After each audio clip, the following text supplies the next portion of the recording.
La prochaine image. Ouais, c'est le chinois que vous allez me montrer maintenant. Ouais. Non, pas le chinois. Ah bon? C'est lui, Emmanuel Macron. Monsieur Laurent Gbagbo, pour moi, il fait partie des grandes figures intellectuelles du Burkina Faso.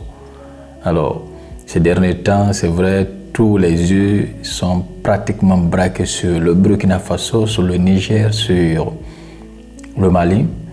Et c'est le moment de parler des grands hommes du Burkina Faso. Ce monsieur fait partie, pour moi, des grandes figures intellectuelles du Burkina Faso. Monsieur Laurent Gbagbo. Sa pensée dérange, sa philosophie divise, mais il frappe toujours par sa justice. C'est aussi cela des grands hommes. Monsieur Laurent Gbagbo, que pense-t-il réellement du capitaine Ibrahim Traoré, de Vladimir Poutine, d'Emmanuel Macron et d'autres personnalités? Plongeons ensemble dans cette vidéo pour le découvrir. Parce que cet homme, c'est, comme je vous l'ai dit, c'est un intellectuel hors pair, il faut le reconnaître. Et c'est ce qui manque un peu à l'Afrique. L'Africain ne reconnaît pas ses talents, ne reconnaît pas ses valeurs sûres lorsqu'il est temps. Et cela nous manque. Et il ne faut pas attendre que la personne meure pour venir faire les larmes de crocodile, ça ne sert à rien. C'est pendant que la personne est vivante qu'il faut reconnaître ses talents, qu'il faut reconnaître ses mérites. Alors moi, j'aime son côté philosophique, j'aime aussi cette petite folie qu'il a en lui lorsqu'il parle avec justice, lorsqu'il parle avec clarté. Suivons-le. La rubrique, c'est qu'on va vous montrer des images de personnages et puis vous allez leur poser une question comme si vous étiez en leur présence. Si vous étiez en leur présence, qu'est-ce que vous leur poseriez comme question? On regarde l'écran et vous allez voir. Ce genre de truc ne m'intéresse pas. C'est juste, mais vous n'avez pas encore vu les personnes. Hein. Oh, justement, je ne veux pas les voir. Quelle question vous voulez leur poser? Par exemple, mais quoi? Regardez la première image qui va venir pour M. Gbagbo. Je vois mal, j'ai mal aux yeux. Je vais vous dire le nom. Oui. Le capitaine Ibrahim Traoré. Quelle question vous lui poseriez? Regardez en face. Quelle question vous lui poseriez s'il était en face de vous? Parce qu'il est en face de moi, j'allais lui poser une question. Oui, quelle question vous avez envie de lui poser? Ou bien qu'est-ce que vous lui diriez? Ah ben, je lui dirais courage. Lui là, il dit courage jusqu'au bout. Courage jusqu'au bout. Voilà. La prochaine image. Il ira au paradis avec ça. Oui. Le président Roch-Marc Christian Kaboré. Je lui dirais, ah, mon ami, si tu avais pensé à Laurent Gbagbo en son temps, et rien de ce qui est arrivé ne serait arrivé. Mais son parti, il y avait des gens, etc. Il dit, je vous dis, même mes lois, on a voté aucune. Voilà. La prochaine image. C'est qui ça? Vladimir Poutine, le président de la Russie. Mais je ne mange pas chez un Russe là. Je ne vis pas avec des Russes. D'accord. Non, non, non. Je n'ai pas dit ce que j'allais lui dire. Ah. Non, non, j'ai dit tout simplement, je suis étonné que vous mettez des blancs ici. Parce que c'est l'un de nos meilleurs partenaires maintenant. C'est pour cela qu'on met son image. Ah, c'est votre... Pas qu'on m'a jamais dit ça. Ah, d'accord. Vraiment, il se bat pour mieux faire connaître son pays. Et mieux le développer. Donc moi, je lui demande là... J'ai déjà été à l'Union soviétique. Mon grand frère était ambassadeur là-bas. Ah, d'accord. Gbagbo Mathieu. Voilà. Donc je vais lui demander là, quand même de supporter notre président, de l'aider à réussir. De toute façon, ce n'est pas cadeau. Tout à fait. Il aura quelque chose. Absolument. Ceux qui nous exploitaient avant là, notre or, ils ont tout pris aller chez eux. Ils ne peuvent pas dire le contraire. Hein. Ils ont trop détourné. Nous jouons alors avec lui là, franc jeu. Et là, nous sommes certains que nous allons sortir. La prochaine image. Ouais, c'est le chinois que vous allez me montrer maintenant. Ouais. Non, pas le chinois. Ah bon? C'est lui, Emmanuel Macron. La catastrophe. C'est la catastrophe, j'ai honte de lui. J'ai honte de lui. Il n'est même pas digne d'être président. Regardez là, le jour où j'ai eu une colère atroce contre cet individu-là. Il s'en va à une école primaire. Il prend la main d'un gosse. Il prend la main d'un autre gosse. Il fait comme ça et puis il dit, ah, vous savez les enfants, désormais, vous pouvez avoir comme parents 2 hommes ou 2 femmes. Écoutez, j'ai failli rendre. Ce type-là, un chef d'État, voilà ce qu'il dit à son peuple. c'est démoniaque. Ça dépend de leur valeur culturelle. Regarde d'abord son visage, il est démoniaque. On va évoluer. La prochaine image. Il faut lui dire comment je le hais. Je le hais. Il m'a déçu, alors qu'au début, j'étais fier de lui. La prochaine image. Mais il y a trop d'images là.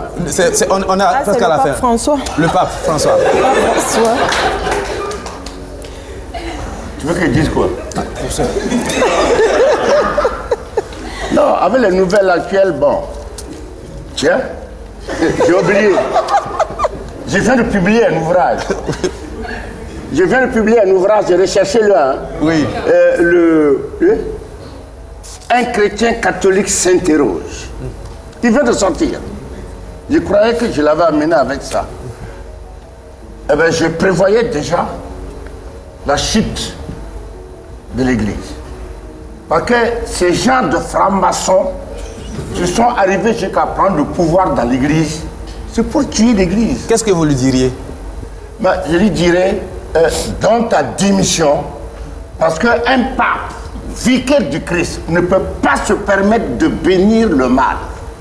Tu peux seulement dire, priez, priez, attachez-vous à Dieu et demandez aux autres chrétiens de prier. S'ils sont malades, on peut chercher à les guérir. Mais il se permet, c'est pour ça, dès le départ, quand il a pris le pouvoir, là, il parlait de quoi là? Pas progressiste. Voilà, non seulement progressiste, il louait quoi? Que miséricorde, oui. la paix, la miséricorde. L'acceptation. Or, par en bas, c'était pouvoir dire que aimer même les PD, parce que les PD, ce sont des êtres humains, ce sont des fils, il a dit ça, ce sont des fils de Dieu. Non, ce sont des fils de démons. Mais moi, je ne les hais pas. Mais quand même, on peut quand même... Donc vous voulez qu'il démissionne? Je crois que c'est la dernière image. Donne-moi une autre dernière image. Ah, le capitaine Paul-Henri Sandaogo Damiba. Le lieutenant-colonel. Pardon. Vous voulez une dernière image, professeur? Il m'avait appelé. Ah bon, à quel moment il vous a appelé? Mais quand il a pris le pouvoir. Ah d'accord. Ouais. Et vous avez refusé de travailler avec lui? Mais tu sais, moi je prévois toujours les choses très loin. Vous saviez que sa chute allait arriver? Tu sais, le régime... Est-ce que vous l'avez prévenu? Je ne préviens pas si on ne me demande pas. Ah d'accord. Si quelqu'un ne me demande pas un avis, je ne le donne pas. Même les régimes passés, là, civil ou quoi là. Mais moi je voyais que ça allait mourir ici, ça allait mourir là. Alors ce soir on demande votre avis, qu'est-ce que vous lui diriez, professeur? Il lui dirait non, tu as été bête. Tu as été bête, c'est regrettable, mais redresse-toi. Il n'est pas revenu au pays. Non, pas encore. Ah, il vient. Ah. C'est son pays après tout, professeur Bado. Qu'il revienne. C'est comme Blaise Compaoré. Vous voulez qu'ils reviennent tous? Ah oui, je voudrais qu'ils reviennent. D'accord. Non, moi je veux qu'ils reviennent, hein, qu'on se pardonne fraternellement, etc. C'est une grosse erreur de Blaise Compaoré. Blaise Compaoré aurait dû. Actuellement, ce qui était mieux, il n'y en a qu'à prendre le train pour venir. Vous voulez qu'ils reviennent tous et qu'on se pardonne, c'est sur ces paroles positives que nous allons finir cet entretien. Professeur Bado, merci d'être venu. Alors, on dit le plus souvent que la vérité sort de la bouche des enfants. Moi, pour compléter cette maxime, je dirais que la vérité sort de la bouche des personnes désintéressées. Lorsqu'une personne ne parle pas pour se faire plaire, lorsqu'une personne ne parle pas pour avoir quelque chose, tout ce qu'elle dira sera sincère, limpide et clair. Il y a des Africains qui disent la vérité. Alors, M. Laurent Bado fait partie de ces esprits rares. Il dit ce qu'il pense. Et si vous le connaissez, dites-moi en commentaire ce que vous pensez de lui. Et si c'est votre première fois de tomber sur une vidéo de lui ou une vidéo parlant de lui, je vous invite à le découvrir dans ces vidéos, dans ces interviews. Et vous saurez qui est réellement l'homme que je vous ai présenté aujourd'hui. C'est un grand philosophe.